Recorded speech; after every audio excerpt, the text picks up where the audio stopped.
Hello guys, night duty ഒക്കെ കഴിഞ്ഞ് വന്നിട്ട് ഞാനിതാ ഒരു മാമോദീസ കൂടാൻ വേണ്ടിയിട്ട് പോവാണ് കേട്ടോ. എന്നെ തിരുവമ്പാടി വരെ ആക്കി തന്നത് കുഞ്ഞാവയാണ് കേട്ടോ. അത് കഴിഞ്ഞിട്ട് നമ്മുടെ കൂടെ വർക്ക് ചെയ്യുന്ന ചേച്ചിമാരുടെ കൂടെയാണ് പോകുന്നത്. അങ്ങനെ ഇതാ ഞങ്ങൾ എത്തേണ്ട സ്ഥലത്തേക്ക് എത്തിയിട്ടുണ്ട്. ഞങ്ങൾ 2 വണ്ടിയിലാണ് കേട്ടോ പോയത്. അങ്ങനെ ഇതാ അവളുടെ വീട്ടിലെത്തി. രാവിലെ തന്നെ പരിപാടി ആയതുകൊണ്ട് തന്നെ വീട്ടിൽ അധികം ആൾക്കാരൊന്നും ഉണ്ടായിരുന്നില്ല. നല്ല അടിപൊളി ഡെക്കറേഷനും കാര്യങ്ങളൊക്കെ ഉണ്ടായിരുന്നു കേട്ടോ ഫ്രണ്ടിൽ.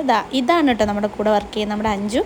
ഇതാണ് നമ്മുടെ കുഞ്ഞിപ്പെണ്ണ്, നമ്മുടെ അന്നക്കുട്ടിയാണ് കേട്ടോ ഇത്. അങ്ങനെ ആ കുഞ്ഞിനെയും കണ്ട് പിന്നെ വന്നപ്പോൾ തന്നെ അവൾ കേക്കൊക്കെ എടുത്തു തന്നു. ഞാൻ വീഡിയോ എടുക്കുന്ന കണ്ടിട്ട് സബദീച്ച് വരെ ഞെട്ടിപ്പോയി. പിന്നെ ഞാൻ വലിയൊരു കഷ്ണം കേക്കൊക്കെ വാങ്ങി അതൊക്കെ കഴിച്ച് പിന്നെ ഞങ്ങൾ കൊണ്ടുപോയി ഗിഫ്റ്റും കാര്യങ്ങളൊക്കെ കൊടുത്ത് നേരെ ഫുഡ് അടിക്കാൻ വേണ്ടി പോയിട്ടോ. ഫുഡ് മാത്രം എടുത്തു പോയാൽ ഞങ്ങൾക്ക് വെള്ളം കൊണ്ടു തന്നത് അഞ്ചുവാണേ. പിന്നെ ഫുഡ് കഴിച്ച് കഴിഞ്ഞപ്പോൾ നല്ല അടിപൊളി ഐസ്ക്രീമും ഉണ്ടായിരുന്നു. എൻ്റെ മുമ്പിലിരിക്കുന്ന 2 ആൾക്കാർ ഞാൻ വീഡിയോ എടുക്കുന്നതിനെ പറ്റി മാരക അഭിപ്രായമായിരുന്നു കേട്ടോ. അപ്പോൾ സൈഡിൽ ഞങ്ങളുടെ ഡോക്ടർ ജിയും നമ്മുടെ ജെൻസി ചേച്ചിയും ഉണ്ടായിരുന്നേ. പിന്നെ നമ്മുടെ അന്നമ്മളോട് യാത്രയൊക്കെ പറഞ്ഞ് നമ്മൾ മെല്ലെ അവിടെ നിന്ന് ഇറങ്ങിയിട്ടുണ്ട് കേട്ടോ, അധികം വൈകാതെ തന്നെ. അങ്ങനെ സബദേച്ചിൻ്റെ കൂടെ പോയതുകൊണ്ട് വേഗം തന്നെ തിരുവമ്പാടി എത്തിയിട്ടുണ്ട് കേട്ടോ. പിന്നെ എന്തായാലും ഇവിടെ വരെ വന്നതല്ലേ എന്ന് വിചാരിച്ച് അനുമോളെയും സൂര്യനെയും കണ്ടിട്ടുണ്ടായിരുന്നേ. എന്നിട്ട് നേരെ തിരിച്ച് വീട്ടിലേക്ക് പോയി. അപ്പോൾ അടുത്തൊരു വീഡിയോ ആയിട്ടാണ്. അപ്പോൾ ഓക്കെ, ബൈ.